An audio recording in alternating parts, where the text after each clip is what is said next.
¿No les ha pasado que de repente se preguntan por qué gastan en lo que gastan?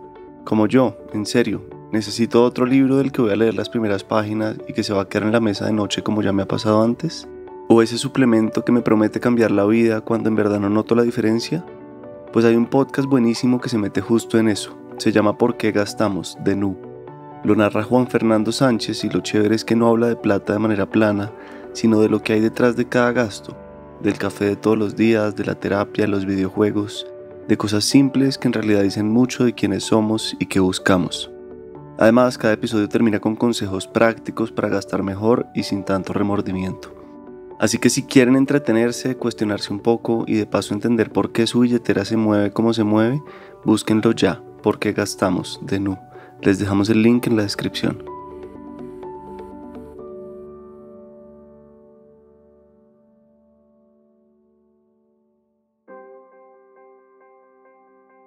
Y yo no me acordaba de esto y me di cuenta que yo hace 14 años en Tailandia había escrito que quería vivir en una finca autosostenible con energía solar y baños compostables.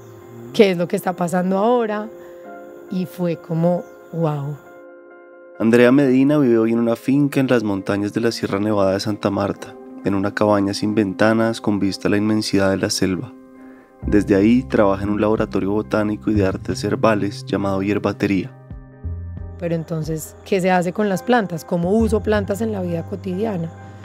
Como que cómo se toma una infusión, para qué se toma, qué puedo hacer, como para realmente ya tener unos hábitos de consumir plantas. Hablamos de la conexión con la naturaleza y las plantas, de su interés por las hierbas medicinales, de la importancia de recuperar esa relación con la naturaleza que siente que se ha perdido en la sociedad moderna. La revolución industrial y la farmacéutica empezaron como a subvalorar todo lo natural, porque pues el negocio era más como que no, compren esto que está manufacturado en una fábrica. Y del camino que ha recorrido para vivir como vive hoy. Yo siento que uno tiene que escuchar su corazón, realmente hacer lo que su corazón le dice que haga. Si su corazón no le dice que haga nada, pues haga más silencio a ver qué le dice, porque sí le va a decir algo. Seguir el corazón, como que siento que la sociedad muchas veces nos pone como a la fuerza un rol que tenemos que cumplir y nos hace olvidarnos realmente de lo que somos. Entonces como que siento que hay que ser valientes para ser un poquito rebeldes y salirse de ese molde, si es que el molde no te gusta. Bienvenidos al Topo. Quisiera empezar describiendo dónde estamos. Cuenta todo esto que no se va a ver, ¿cómo lo describirías para alguien que solo está oyendo? Y ahorita te sigo preguntando. Bueno, estamos en una cuenca del monte litoral Caribe, en las estribaciones de la Sierra Nevada de Santa Marta, entre el río Piedras y el río Mendihuaca, a 100 metros sobre el nivel del mar y a 3 kilómetros de la playa. Y en una cabañita que tú construiste o que te construyeron, pero eso, más exactamente qué vemos. En una cabañita que construí hace poco, pues que me ayudó a construir un constructor, muy abierta, casi que cuando llueve nos mojamos un poquito, pues entran colibríes todas las mañanas, pues está básicamente hecha de madera. ¿Y cómo es un día normal tuyo acá? ¿O cómo fue ayer o antier? Un día normal puede ser, me despierto a las 5:30, 6 de la mañana. Lo primero que hago es como ir al baño, ducharme, bañarme, como que me baño muy temprano. Me hago el café, me como una fruta. Estoy acá en la mañana tranquila viendo esta montaña, este monte. Últimamente me gusta estudiar francés en Duolingo. Después reviso el correo, tengo alguna reunión virtual, voy al jardín, reviso qué hay en el jardín, cosecho algo. También muchas veces voy al río, acompaño visitas al río, hago el almuerzo y después de almuerzo quizás me puedo volver a sentar un rato en el computador o puedo ir a la playa. ¿Cómo era tu vida hace 10 o 15 años? Bueno, hace 10 era en Santa Elena, en la montaña del oriente de Medellín, muy fría, a 2.700 metros sobre el nivel del mar. Y era de mucho emprendimiento, sembrando plantas, yendo a Medellín a trabajar con artesanos, con proveedores, como en el carro, haciendo muchas vueltas y creando pues como mi empresa de plantas, de macetas, yendo a ferias, atendiendo, vendiendo. También muy divertido, pero ahora como una vida de mucha presencia, realmente como de un ritmo muy tranquilo, muy lindo. Ahora sí empecemos, yo creo que el recorrido desde chiquita, cómo era tu familia, cómo te criaron, para llegar hasta cómo llegaste acá, pero tomémonos el tiempo que sea necesario. Bueno, yo nací en Medellín, de una mamá y un papá muy jóvenes. Mi mamá me tuvo de 19 años. Digamos que un papá de unas condiciones como sociales como menos privilegiadas, con poca educación, pero como muy rebuscador, muy, como con mucha malicia indígena, muy carismático, y que conoce a mi madre, digamos que de una posición social un poco más privilegiada, y a mi madre pues le gusta a él y un poquito como ese picante, y bueno, queda embarazada. No se había casado, se casa como con la presión de que quedó embarazada y no le podía decir a mi abuela que quedó embarazada sin casarse. Y bueno, decide tenerme. Yo creo que la relación de ellos pues siempre no fue como un amor muy real ni muy suave, sino más como, no sé, como una locura de la juventud. Y yo creo que mi madre nunca estuvo realmente enamorada, sino que fue como, bueno, se dejó llevar como por esa circunstancia. Y cuando yo tenía como 3 o 4 años, vivíamos los tres, mi mamá no estaba contenta, mi padre no se portaba muy bien con ella tampoco, y un día ella decide irse conmigo. Él llegó a la casa y ya no estaba ni mi mamá ni yo. Entonces siento que a partir de ahí hay una herida muy grande de él, como de un rechazo y como una rabia, que yo empecé a vivir con él desde siempre, como pues un rechazo hacia mi mamá y hacia mí, como por haberlo abandonado, pues que quizás también fue por cosas que él hizo, pues no fue como algo deliberado de mi mamá. Y de ahí yo me fui a vivir con mi abuela y mi mamá, y mi papá siempre estuvo muy presente como un proveedor económico, pero con muchos vacíos emocionales que siento que desde su dolor y desde su herida pues era lo que podía dar, pero siempre fue como un tema doloroso para mí porque siempre sentí como un rechazo de él. Como que siempre anhelé como ser una hija amada por él, pero realmente pues él no pudo como demostrarme mucho su amor. Mi mamá, muy joven también, como que ella tampoco quería tener hijos tan joven, entonces yo fui un poco como un obstáculo en su vida y también sentí como un rechazo de ella, que no los culpo, porque pues si yo hubiese tenido un bebé a los 19 años con alguien que realmente no estoy enamorada y como que me tengo que meter en esa vida, creo que también hubiese sido muy difícil. Entonces digamos que mi abuela materna es la que está ahí como poniendo un polvo a tierra y como tomando esa responsabilidad. Esa es como mi figura más de autoridad y de protección, pero una abuela también como muy rígida, una mujer un poco herida también por la vida, divorciada y como un poco amargada. Y pues ella es la que me cría, pero siento que también me cría como con mucha rigurosidad y como con mucha frialdad, como que no es una abuela cariñosa y cuidadosa y tierna, pero al mismo tiempo como muy dura. Entonces como que yo sentía que yo estaba como en un ejército, pues mi abuela era súper rígida. Pero mujeres todas. Sí. ¿Tu papá qué tan presente? Digamos que presenté su figura como su imagen de proveedor, porque yo siempre como que necesito plata para el colegio, necesito plata para comprar ropa, y él siempre como muy generoso con eso. De vez en cuando como que bueno, le tocaba como sacarme un fin de semana o no sé qué, pero siento que eso lo hacía muy como ya porque le tocaba. Entonces no había nada de compañía como emocional.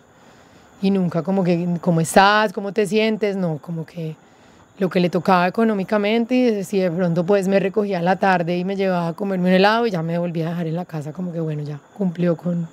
¿Y abuelos hombres? Y abuelos hombres tampoco presentes, porque vengo de un linaje de mujeres solas.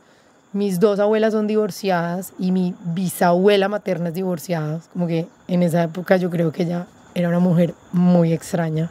Entonces figuras paternales y masculinas muy poco. Pues abuelos que existían, pero que no estaban con la abuela, entonces siempre también habían sido como figuras rechazadas, como que pues obviamente a la abuela no era que quisiera mucho al abuelo del cual se divorció. Tampoco era que fueran pues satanizados, pero sí era como que, sí, el abuelo, ese señor ahí que nos dejó. Y por los dos lados así. ¿Y de chiquita qué querías ser o qué te gustaba también? Siempre fui muy buena para el diseño, como para lo bello, como para pintar, dibujar, diseñar. Como en el colegio siempre era la que pintaba lindo. Si había como una coreografía de baile, yo era la que hacía el vestuario del baile. Como sí, muy diseñadora. Yo creo que desde siempre fui como artista, pero más que arte como tan etéreo, como un arte más práctico. ¿Y querías hacer algo en particular? ¿Un sueño, alguna forma de vivir? O... No, quería hacer como dedicarme a lo bello. Y de hecho creo que siempre quise ser diseñadora de modas, también porque crecí en un entorno muy paisa, muy de Medellín, como de un estereotipo de belleza y como de la industria de la moda, que después como que dije, no, esto no es lo que quiero, pero siempre en el colegio siempre soñé como con ser diseñadora como de pasarelas. Bien, listo, entonces eso, entonces ya si vamos a la universidad, ¿en qué momento de la vida estabas ahí? ¿Cómo te sentías? ¿Cómo te recuerdas? Cuando fui a la universidad, bueno, entré a estudiar ingeniería de diseño de producto, porque quería estudiar diseño de modas y todo el mundo, pues como mi familia, la gente me decía como no, pero tú eres muy buena estudiante, como diseño de modas, mejor no, mejor como una ingeniería. Y bueno, se apareció la opción de la ingeniería de diseño de producto, que muy interesante. Entonces entré a EAFIT y yo era como una niña rara, porque siempre fui como un poco rebelde y auténtica y siempre me quise ver distinta, pero también estaba como muy encasillada en un estereotipo de Medellín de mucha materialidad, como un modelo pues como de belleza súper de Medellín, como sí, muy forzado todo, y yo como tratando como de encajar en eso siempre, como muy vanidosa, muy obsesionada por cómo me veía, como la ropa que tenía, muy pegada de las marcas y como súper materialista. Y en la universidad, digamos que el principio de la universidad fue así. Me encantó la universidad, muy buena estudiante, muy buena para mi carrera. Desde el principio supe que era la carrera que debía haber estudiado. Y llega un punto, más o menos a mis 20, 21 años, que conozco un chico de la universidad que es de otra carrera, pero que tiene como un ambiente más de calle. Y con él empecé a fumar cannabis. Y la cannabis fue como un antes y un después en mi vida, porque yo antes de la cannabis era como esta chica muy vanidosa, como muy pegada de las apariencias, y después de la cannabis como que me hizo cuestionar esto y como rebelarme ante eso, como que yo por qué me tengo que ver como me dicen que me tengo que ver, por qué me tengo que vestir así, como que ponerme una ropa no me hace alguien. ¿Y cómo recuerdas esa fumada? ¿Fue una? ¿Fueron varias? ¿Te sentaste a pensar? ¿Leíste algo? ¿Cómo se disparó eso? Fueron varias. Al principio me caía súper mal porque me daba asco fumar, porque me daba asco el cigarrillo. Entonces siempre que fumaba cuando ya había tomado un poquito de alcohol y me daba la pálida. Mal. No sé, como que me tocó como trabajarle a eso. Y yo no creo que haya sido como mientras estaba fumada que tuviese reflexiones, sino que fue como que ya las reflexiones empezaron a venir con el tiempo.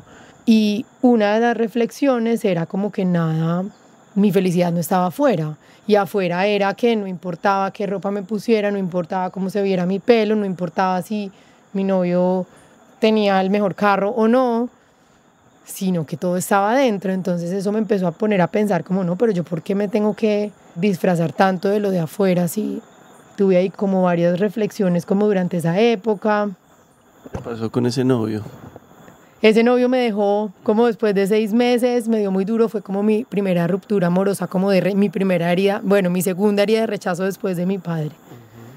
Y me dio muy duro porque nunca me habían dicho que no, como que soy una niña única, medio malcriada y como que es la primera vez que me dicen no. Pataleé mucho, me dio muy duro y siento que desde ahí también tuve como una revelación de mucha rebeldía, también como de mucho libertinaje, como que bueno, me dije, bueno, ya no importa nada, me voy a volver loca.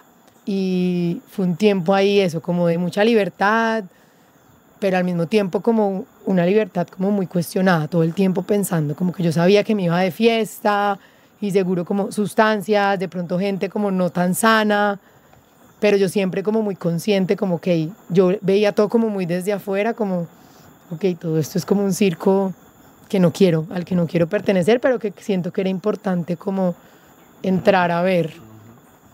¿Qué pasa ahí? ¿Tailandia es como el siguiente capítulo o qué más importante de esa época? No, entonces ahí lo siguiente es como, bueno, la cannabis me hace empezar a cuestionarme como, bueno, ¿yo qué voy a hacer con mi vida? ¿Dónde voy a trabajar? ¿Como que a qué me voy a dedicar? Claramente no era como trabajar en una empresa.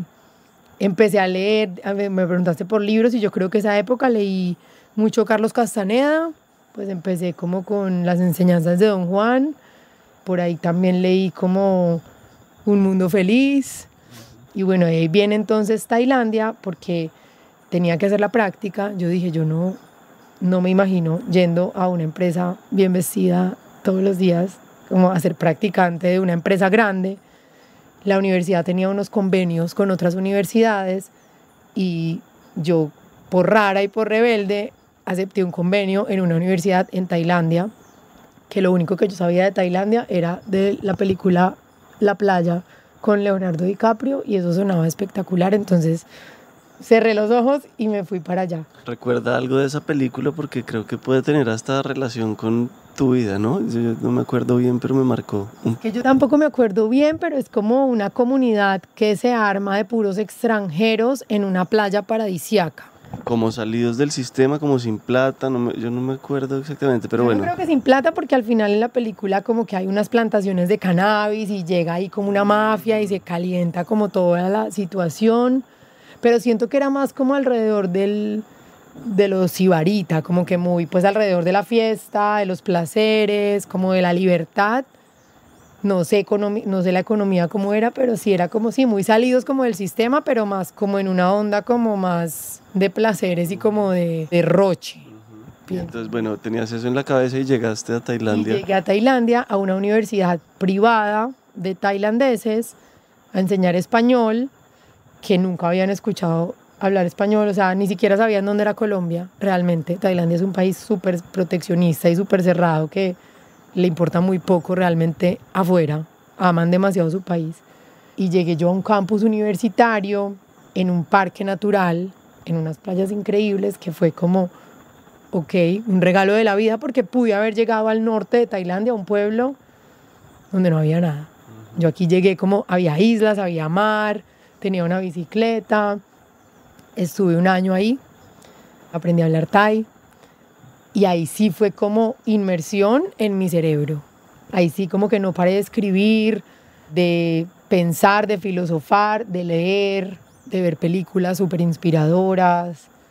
Como que los libros han sido muy oraculares para mí. Como que hay un libro, empiezo a leer un libro, me llegan frases que yo ya pensé y es como, siento que la vida me va diciendo como que es por aquí, como que cuando hay esas sincronías, cuando una frase te llega así al corazón. Y eso empezó a pasar con los libros en Tailandia y escribí. Y ahora que pienso en lo que escribí en Tailandia, imagínate que el año pasado que volví, que fue un proceso muy lindo, me llevé... ¿Volviste por segunda vez de Tailandia? Por tercera. Volví por tercera vez a Tailandia, me llevé mi diario de cuando viví en Tailandia hace 14 años. Y me di cuenta que yo hace 14 años en Tailandia había escrito que quería vivir en una finca autosostenible con energía solar y baños compostables, que es lo que está pasando ahora. Y fue como, wow, como que realmente fue de esas como revelaciones hermosas de entender también el poder de la manifestación y el poder de la escritura. Porque créeme que yo no es que hubiese tenido esa meta como... pues como que se quedó muy en el fondo, muy en el inconsciente, porque ya después yo volví de Tailandia y emprendí y ya me quedé en Medellín emprendiendo y como que al final esa idea de emprendimiento tenía muy poca salida a vivir en el campo realmente. Con Sativa, que ahorita explicamos qué es. Sí. Y bueno, y leer eso fue como, wow, yo escribí esto, lo sembré en mi corazón y sin darme cuenta lo hice realidad.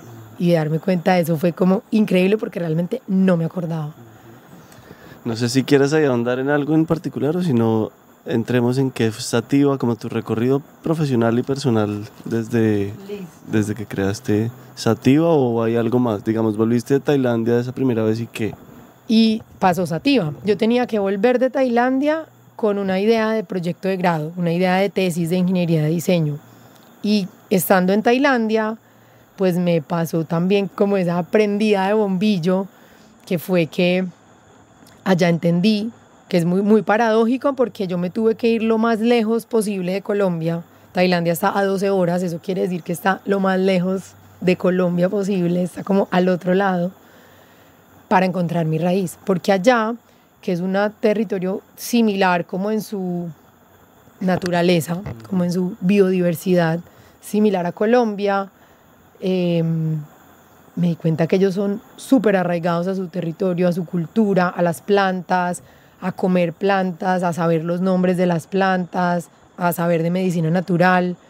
Y yo viendo que no, pues a mí no me habían enseñado eso en Medellín. Y fue como que, ok, yo quiero volver a Colombia y aprender eso. Como que ese fue como mi mensaje en Tailandia, como necesito volver a mi raíz, necesito conocer las plantas de mi territorio, necesito conectar con el valor que tiene mi territorio. Entonces llegué con la idea de aplicar la ingeniería de diseño con las plantas. Entonces diseñé unos sistemas de cultivo y de jardinería doméstica que se llamó Sativa, que Sativa no es solo cannabis. Sativa es una palabra en latín que se utiliza en la taxonomía botánica. Los nombres científicos tienen dos nombres, el nombre y el apellido. El apellido se llama epíteto y normalmente es como una característica del nombre, como que el nombre se refiere como a un género, ¿cierto? Como un grupo de especies que están agrupados en un mismo género. Y el apellido es una palabra como que describe como una cualidad adicional de esa especie en particular. Y sativa significa planta domesticada, como que planta que no crece silvestre, sino planta que ha sido domesticada por la agricultura, pero se usa en muchas plantas. Entonces cannabis es cannabis sativa y es la más famosa, y me gustaba que la gente la relacionara también ahí como por el tema de rebeldía, como que sí, no es un tabú, como que era lindo. Yo no tenía nada que ver con cannabis, pero el nombre como que causaba controversia. ¿Qué ha significado el cannabis para ti? Hay un paréntesis.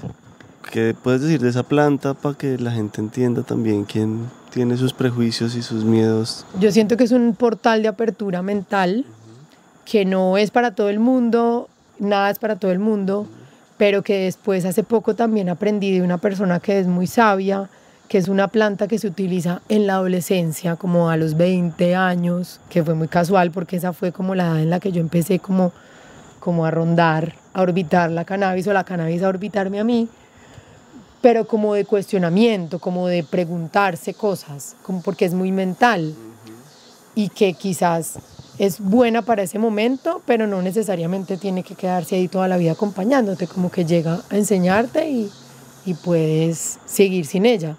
Bien, ahora sí retomemos sativa. Y entonces hay otras plantas que son sativa. El arroz se llama Oryza sativa, la lechuga se llama Lactuca sativa, el ajo se llama Allium sativum, el cilantro se llama Coriandrum sativum.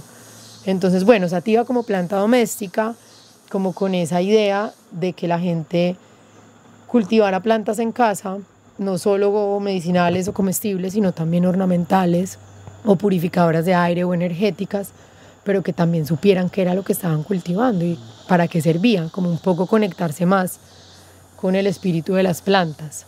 ¿Y en ese momento ya pensabas en estos términos y todo, o simplemente te interesaba saber más de plantas y usarlas como se usaban en Tailandia o qué?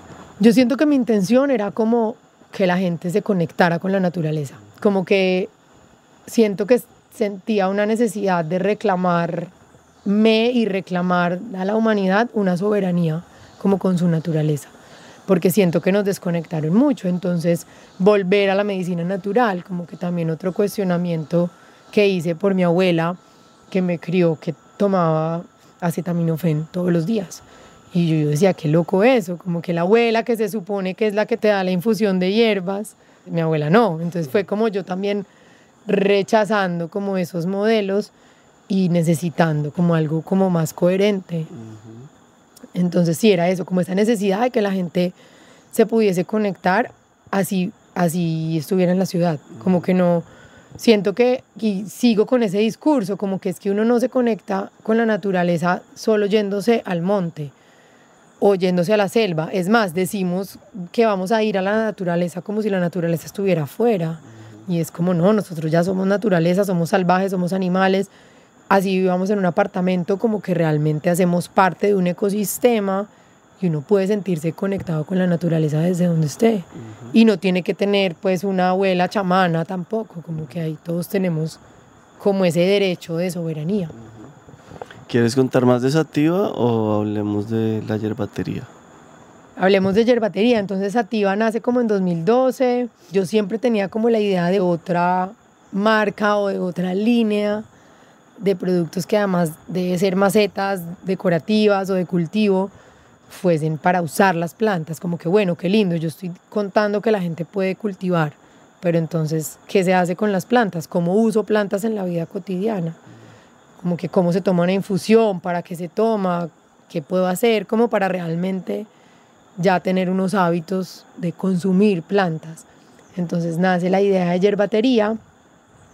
Ahí digamos que invito a mi madre, que no creía en las plantas, ni las usaba, ni nada por el estilo, muy parecida a mi abuela, y con el tiempo empiezo a convencerla de que las plantas sirven y ella misma empieza a probar en ella y a ver resultados increíblemente eficaces, y ahí ella dice, bueno, ok, vamos a creer en esto, y ella se convierte en mi socia. ¿Qué le pasó a ella? ¿Qué le funcionó? A ella le funcionó unas plantas para una artritis que tenía en una rodilla. Ella se le hinchaba la rodilla, tenía una artritis reactiva, se le hinchaba horrible, estaba tomándose unos medicamentos súper costosos que le había mandado el médico, y un día se le acabaron los medicamentos, no tenía la plata para comprarlos y dijo, bueno, ya llevaba un tiempo como escuchándome a mí el cuento de las plantas, yo le había pasado unos libros, investigó, ella misma se hizo su fórmula y le sirvió y no tuvo que volver a comprar las pastillas, y fue como algo pues muy visible, como que sí, como que hay cosas con las plantas cuando son dolencias crónicas que es como que o te sirve o no te sirve, como que no puedes aguantarte pues un mes con ese dolor y esa inflamación, como que tienen que servir para realmente tú decir, ok, no me tomo nada más y sigo con esto.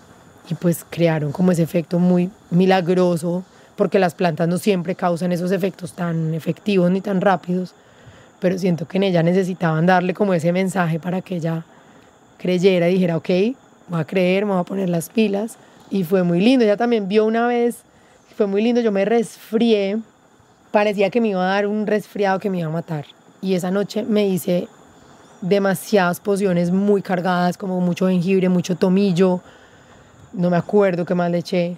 Y al otro día amanecí bien. Y mi mamá también como que se quedó como, wow, porque me vio muy mal y dijo, no, esta se va a morir. Y al otro día yo, después de todas mis pócimas, amanecí como nueva, y ella también como, bueno.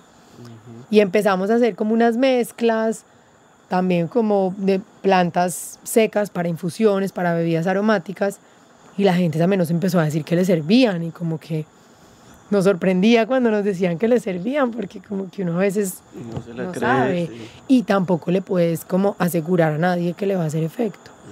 Pero empezamos a ver que sí, a la gente le servía, y como que bueno, cada vez empezamos a creer más. ¿Y ahí qué? Entonces, ¿eso fue hace cuánto? ¿Y cómo ha evolucionado la yerbatería? Y bien, por ahora eso. Empieza como muy sostenida por Sativa, como que Sativa era como la importante, la visible, la que generaba los ingresos, y yerbatería ahí atrás como pues por amor al arte. Sí, un poco, pero era lo que más nos inspiraba, porque era muy inspirador y muy emocionante como trabajar con las hierbas. ¿Y eran infusiones principalmente? Infusiones y aceites macerados para la piel, y de pronto como amuletos, como un atadito de hierbas para el amor o hierbas para la protección. Sí, como que tenía mucho de menjurjes, de pócimas y como de amuletos. También hacíamos mieles con jengibre, mieles con canela. Ven, y otra pregunta así de paréntesis, ¿por qué crees que nos desconectamos tanto de la naturaleza? Sí, ¿en qué momento? ¿Y cómo ves? Me gustó también lo que decías de los Kogi acá. ¿Cómo ves que ellos siguen viviendo así o pues como con qué falencias también, pero que se sigue manteniendo? Yo creo que nos desconectó de la naturaleza la revolución industrial y como la tecnificación y todas las máquinas que están muy ligadas con la farmacéutica, porque pues hace 100 años todo era las plantas, ¿cierto? Como que yo siento que a principios de 1900, si bien había ya como desarrollo industrial, siento que no había tanto y la gente todavía pues se curaba con lo que crecía a su alrededor, comía lo que cultivaba cerca, pero la revolución industrial y la farmacéutica empezaron como a subvalorar todo lo natural, porque pues el negocio era más como que no, compren esto que está manufacturado en una fábrica, esto que está hecho por químicos, como que ya lo natural se veía como subdesarrollado y también de alguna manera por la religión la parte de las plantas estaba también muy subestimada, como muy rechazada porque estaba muy relacionada como a la brujería, como a las artes oscuras. Entonces yo siento que esa mentalidad hizo que el común denominador de los humanos se fuera más como a lo científico y rechazara la parte más mística que tiene que ver con las plantas. Bien, ahí sí otra vez cerramos paréntesis. ¿En qué íbamos de la yerbatería? Que entonces empezamos con distintos productos muy sencillos. Ya entonces después abrimos unas tiendas, unos colectivos de diseño en Medellín. Después abrimos nuestra propia tienda en un centro comercial con sativa y yerbatería. La unión de las dos se llama fitofilia, que ese es el nombre de nuestra, como la razón social de nuestra empresa, y fitofilia significa amor por las plantas. Entonces la tienda se llamaba Fitofilia y era un lugar lleno de plantas, de hierbas, de pócimas, muy lindo, nos iba muy bien, fue como un momento muy lindo porque en esa época en Medellín no había tanto movimiento del tema de plantas ni de salud natural, entonces siento que fuimos como muy pioneras en eso y llega pandemia. Y en pandemia Sativa empieza a reducir sus ventas y Yerbatería empieza a aumentar las ventas, como que todo el mundo buscando bienestar y conexión de alguna manera con la naturaleza, pero desde adentro. ¿Qué tal el sonido? Pues sí, eso es parte del ambiente, sí. El soundtrack de acá. Y entonces también nos empieza a mostrar como ese efecto de pandemia, ese efecto en Yerbatería tan lindo, que Yerbatería la gente lo necesita, lo busca, lo quiere, y eso nos empieza a motivar a hacer cosas nuevas.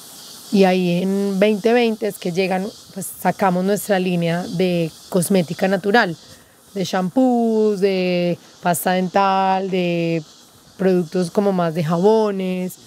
Nos asesora una ingeniera química experta en productos naturales y ahí empieza como el juego de Yerbatería como ya más en serio, porque tenemos una línea, pues como que sale una línea muy linda, con mucha inspiración, unos nombres también muy mitológicos, y eso nos empieza a mostrar que nos da muchas ganas de Yerbatería.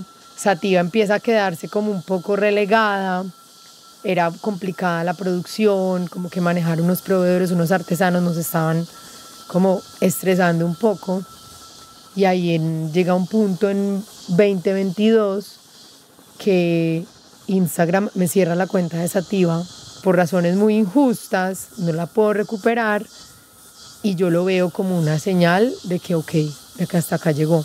Además que cumplió 10 años exactamente, nació en 2012, 2022 Instagram decide matarla y yo digo bueno, es momento de cerrar este capítulo y de concentrarnos en Yerbatería.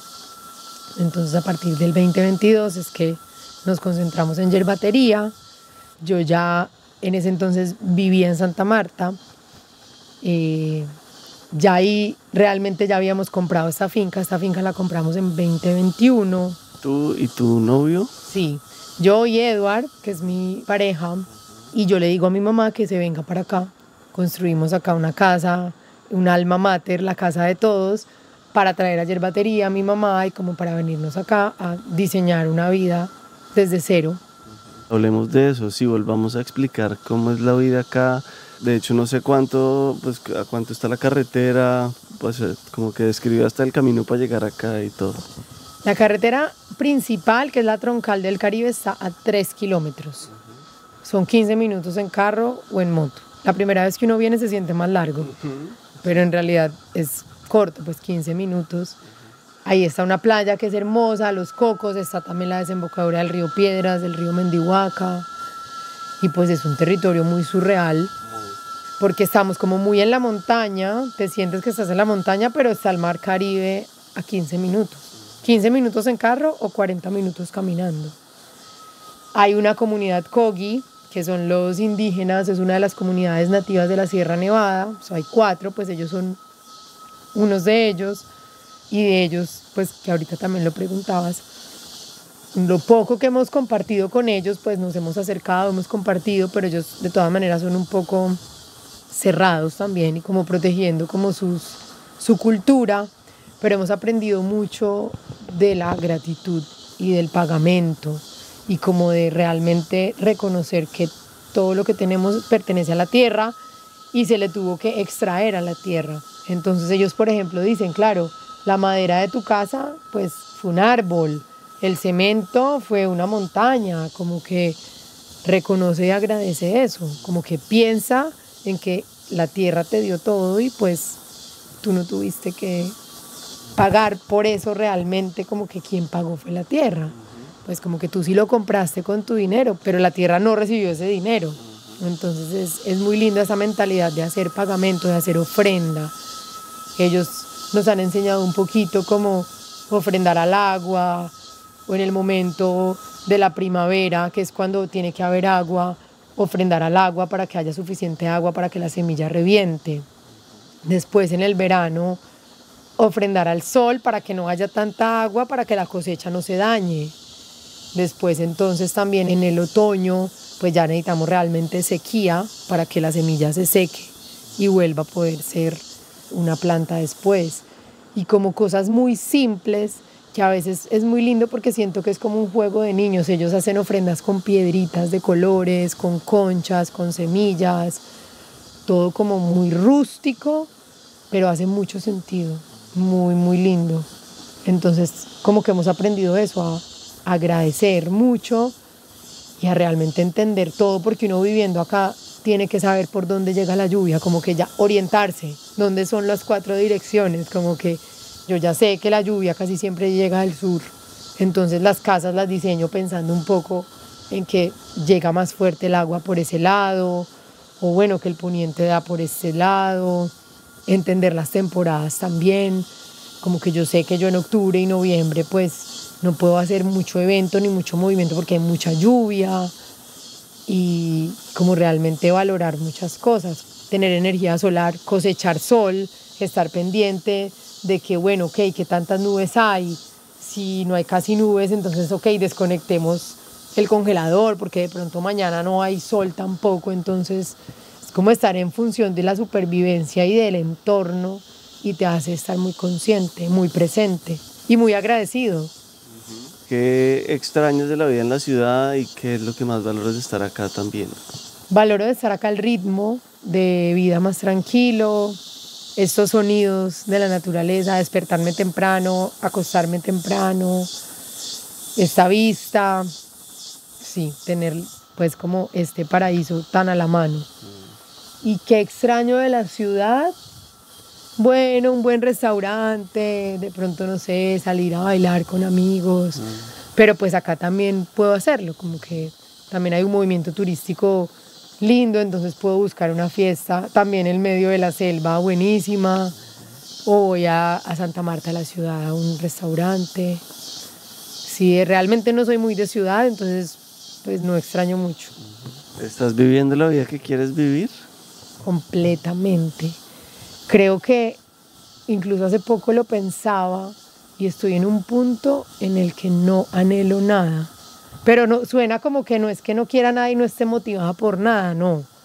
Estoy motivada de hacer todo, pero es como no tengo un sueño específico porque siento que ya pues estoy viviendo el sueño que quiero, como que ya lo que llega es como ganancia, como que no estoy buscando, como que anhelando que tengo que lograr más, como que siento que con esto que puede parecer poco, como que ya siento que es muy suficiente. Entonces a veces digo que vivo como jubilada, pero es una jubilación muy productiva, como que no es jubilada pues ahí haciendo nada, sino jubilada trabajando, pero como con el júbilo de vivir como quiero vivir y no estarme como matando y estar infeliz trabajando de lunes a viernes para descansar los fines de semana. Para un mañana que ni idea cuándo sea. Exacto. Para un mañana que listo, te pensionas y ya estás cansadísimo, tu cuerpo ya ni tiene energía para disfrutar la vida y te mataste trabajando y no disfrutando un presente. Entonces siento que estoy muy presente y lo agradezco mucho y disfruto mucho eso. Y no me importa el futuro, como que cómo me veo en el futuro, ni idea ni me importa. El tiempo se volvió también algo muy incomprensible. Bueno, y en ese sentido, entonces, ¿qué es el éxito para ti? ¿Te sientes exitosa? Me siento muy exitosa. Quizás un financiero ve mis cifras y se reiría un poco de mi éxito porque yo no lo mido en cifras. Y me siento exitosa porque disfruto muchísimo el presente y porque amo hacer lo que hago. Y amo trabajar en lo que trabajo y amo despertarme todos los días porque siempre tengo algo que quiero hacer, una lista infinita. Obviamente tiene retos, es frustrante a veces, pero me siento muy exitosa porque vivo muy libre y vivo en un lugar en el que la gente vacaciona. Entonces es muy raro porque es como que yo cuando era adolescente venía al Parque Tayrona y era como que me parecía, ni siquiera pensaba que uno podía vivir acá. Y como vivir acá ya es como, wow, no puedo creer que vivo acá. ¿Qué le dirías a la gente que quiere un éxito así o cómo lo conseguiste tú? ¿Qué tuviste que atravesar para llegar acá? Yo siento que uno tiene que escuchar su corazón, realmente hacer lo que su corazón le dice que haga. Si su corazón no le dice que haga nada, pues haga más silencio a ver qué le dice porque sí le va a decir algo. Para mí el secreto es ese, como seguir el corazón y hacer lo que a uno le apasiona y no parar de hacer, como que uno no puede como quedarse quieto, uno tiene que hacer, equivocarse, pero hacer. Y yo siento que si uno sigue su corazón y hace lo que le da ganas, la vida le va dando incluso más de lo que uno espera, porque a veces también tenemos como todo muy planeado, muy controlado, tenemos como un plan estratégico de cómo va a ser todo en un año, en 2, en 3, y realmente ahí lo que estamos haciendo es como limitar las posibilidades de la vida, como que más bien preocúpese por hoy, estar haciendo lo mejor que pueda hacer hoy, tener una lista, amo las listas como de un checklist de qué quiero hacer y todos los días ver qué puede hacer de ahí, porque hay cosas que uno quiere hacer que no puede hacer o hay otras que son más prioridad, entonces ordenarse con las prioridades, hacer, y yo siento que el éxito es hacer lo que uno ama y tener libertad. O amar lo que haces. Amar lo que haces y hacer lo que amas. Sí. Y ser libre haciéndolo, porque tampoco se trata de estar como clavado todo el día trabajando en tu emprendimiento, pero no teniendo tiempo para compartir con la gente que quieres, no teniendo tiempo para comer bien, no teniendo tiempo para cuidarte. Siento que el éxito también es eso, el tiempo, la libertad, como que poderte dar el lujo de regalarte tiempo, que de hecho aquí aprendí eso, como que Medellín, que es una sociedad donde hay tanta como ambición por la productividad, por el hacer, como que te hace sentir mal cuando no haces.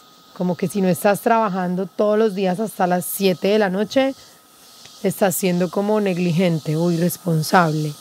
Y yo aquí en Santa Marta aprendí o quise por lo menos pensar así, y es que yo empecé a ver mi tiempo libre como una inversión. Porque yo dije, mi tiempo libre me hace bien a mí.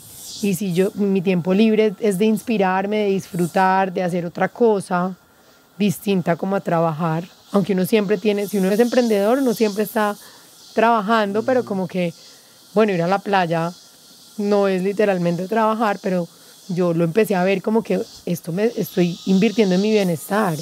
Y si yo estoy bien, pues es una inversión para mi empresa. Entonces lo traduje en unas cifras ahí muy raras que a mi cerebro le sirvieron demasiado. Me gusta. Bien, hablemos un poquito de tu pareja y de tus amores y de tu vida sentimental, cómo ha sido y cómo está ahora. Bueno, mi vida sentimental, pues tuve un ejemplo súper de mis padres totalmente distorsionado de lo que es un amor bonito. Y claro, también con esa herida de las abuelas abandonadas, como que yo no entendía como esa figura. Tuve muchos novios de muchos tipos, unos más dramáticos que otros, unos más significativos que otros, pero ninguno como realmente puro, como realmente real, pues valga la redundancia. Y Eduard llega a mi vida en 2016, después de que yo ya me había como casi que proclamado como asexual. Como que yo dije, no, yo ya experimenté todos los tipos de hombres, como que yo dije, no, esto no es para mí, como que ya me sentía como muy cansada de ensayar. Y dije, no, estoy bien con ser una soltera el resto de mi vida. Yo estaba súper feliz con esa idea, como que bueno, ya no, el hombre para mí no existe. Tenía 29 años y ya me estaba pues como proclamando solterona para el resto de la vida. Como después de muchos intentos, pues digamos que no fracasados, pero fallidos, como que sí.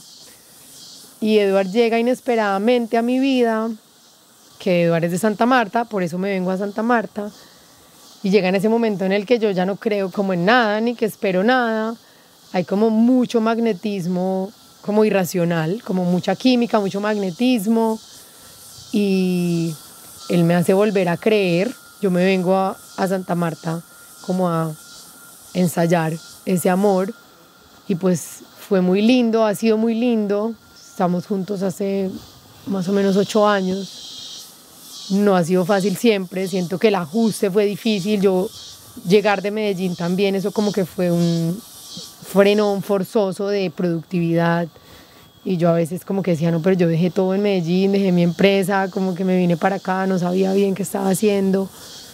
Pero yo sentía en el fondo de mi corazón, y ahí como que reitero lo de las corazonadas, como que yo sigo mi corazón. Uno siempre sabe cuándo sí y cuándo no.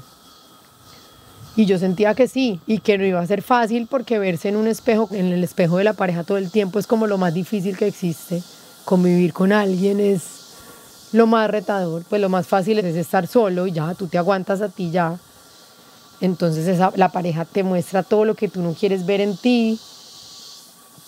Pero yo dije, yo quiero romper el patrón de mis ancestras, y yo vi en Eduard como ese ser que era perfecto para mi experimento kármico. Y hemos construido una relación muy linda, de mucha dulzura, de mucha suavidad, sin drama. Pues obviamente hay dificultades, pero sin drama, y es un hombre que me enseña mucho sobre el amor verdadero. Con él entonces compramos esta finca, él está ahí apoyando, ayudando, acompañando, patrocinando, muy enamorado también de las plantas y de yerbatería, como un ser muy tranquilo también que me enseña mucho la calma. Yo soy como un fuego súper, una chispa incandescente, y él es como un mar profundo, a veces con oleaje, a veces calmado, pero es como un complemento muy distinto, pero al mismo tiempo muy complementario, porque me enseña mucho la calma y la paz, como la suavidad. Bueno, entonces el año pasado, que es el 2024, después de más o menos 7 años de relación con Eduard, de convivir con él, de tener una relación muy linda, muy suave, con falencias, de pronto falencias que yo no estaba viendo tanto, que no quería ver, simplemente las quería ignorar. Él un día me dice, un poco de la nada, pues no de la nada, pero sí como que me tomó por sorpresa, un día me dice que quiere estar solo.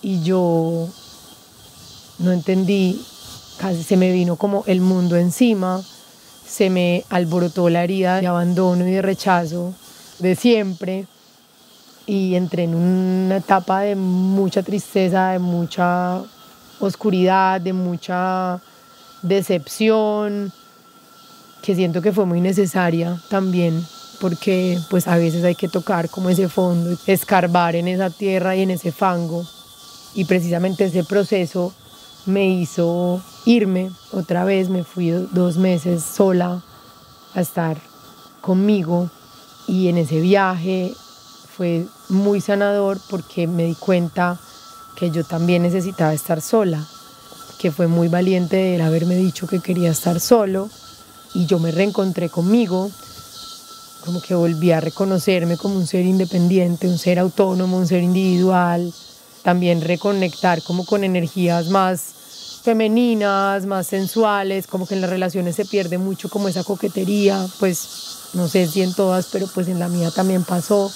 Se apagó ese fueguito y se me fue durmiendo ese fueguito, y cuando me fui sola se me prendió otra vez ese fueguito, me reconecté mucho como con eso y volví a reencontrarme con él, pues a la vida que tenemos juntos y a un reencuentro hermoso, porque ya como que descubrimos nuestro amor desde otro lugar, desde un lugar de mucha libertad, de cero posesividad y de mucha independencia. Como que siento que encontramos en nosotros una fórmula, puede que no sea para todo el mundo, pero a nosotros nos ha funcionado en este último tiempo, puede que después no funcione también, una fórmula de amarnos y acompañarnos y sentir que tenemos un hogar que construimos, al que siempre queremos llegar, pero que cada uno es un ser independiente, y eso ha nutrido muchísimo la relación y eso nos ha conectado mucho con cada uno. Como que yo a él lo veo muchísimo mejor que antes, cuando estaba conmigo como comprometido en este formato de relación convencional, y lo siento mucho más feliz, más pleno, más presente, incluso más comprometido conmigo cuando ya no hay como una exigencia, una expectativa encima de él. Entonces como que lo que hace un año parecía ser como la derrota más grande de mi vida fue un renacimiento hermoso. Yo justo hace poco pensaba que no podía, hace un año que estaba tan mal, no me hubiese imaginado hoy, un año después, estar tan bien como conmigo y con Edward, y Edward también. Pero tuvimos que revolcarnos un poquito. Oye, Andrea, gracias. No sé si quieres dejar algo más dicho. Bueno, no sé, para mí hay un mensaje que siento que me ha funcionado mucho y que pues ya te lo dije, y es como seguir el corazón. Como que siento que la sociedad muchas veces nos pone a la fuerza un rol que tenemos que cumplir y nos hace olvidarnos realmente de lo que somos. Entonces como que siento que hay que ser valientes para ser un poquito rebeldes y salirse de ese molde, si es que el molde no te gusta, porque si el molde te gusta, espectacular, síguelo con toda. Pero si sientes que no es para ti, pues sigue esa corazonada, salte del molde, revélate un poquito a tu forma y sigue como ese instinto que lleva a alguna parte muy satisfactoria, con trabajito, ¿cierto? Como que eso no es gratis, pero siento que es el camino más sincero y el camino que realmente lleva como a la felicidad. Gracias, ¿no? Honro tu camino. Gracias por recibirnos acá. De verdad es un sitio muy, muy, muy especial. Ay, gracias a ti, me encanta, porque como te dije, hace un año en Tailandia, en mi momento de muerte más fuerte, escuché el topo y fue como un bálsamo para el alma. Y como que hoy, un año después de estar aquí sentados conversando, es como, wow, la vida es hermosamente misteriosa, increíble, y ese poder de manifestar como que es increíble, porque yo pues en serio escuchar tu voz, o sea, verte acá después de haber dormido, o sea, de haberme ido a dormir con tu voz y escuchando casi todos los episodios, es como, wow, sí, mucha gratitud con la vida y con lo que uno cree. También creer y crear son la misma raíz de la palabra, como que uno solo puede crear lo que es capaz de creer. Y yo escuchándote en Tailandia dije como, no, yo quiero contarle al topo mi historia, que de pronto hay gente que resuena con ella, y pues mira, se hizo realidad. Gracias, gracias. Ay, a ti. Si algún episodio del Topo les ha resonado, ayudado, servido a ustedes o a alguien cercano, consideren unirse a nuestra comunidad. No solo estarán retribuyendo a nuestro trabajo, sino que harán parte de nuestra comunidad de manera más directa y recibirán algunos beneficios más. Pueden unirse con el aporte que puedan y quieran en el link que está en la descripción. Algunos de los oyentes más fieles que ya están ahí son Carlos Cruz, Cindy Correa, Maritza Dorso y Esteban Felipe. El Topo es una producción de la no ficción. La mezcla y el diseño de sonido de este episodio fue de Pablo Restrepo. La ilustración de las portadas es de Isabela Soto Vallejo y las redes sociales están a cargo de Shaquén Moreno y Gabriela Rivera. Divi Guzmán es la coordinadora financiera. Mi nombre es Miguel Reyes. Gracias por llegar hasta acá.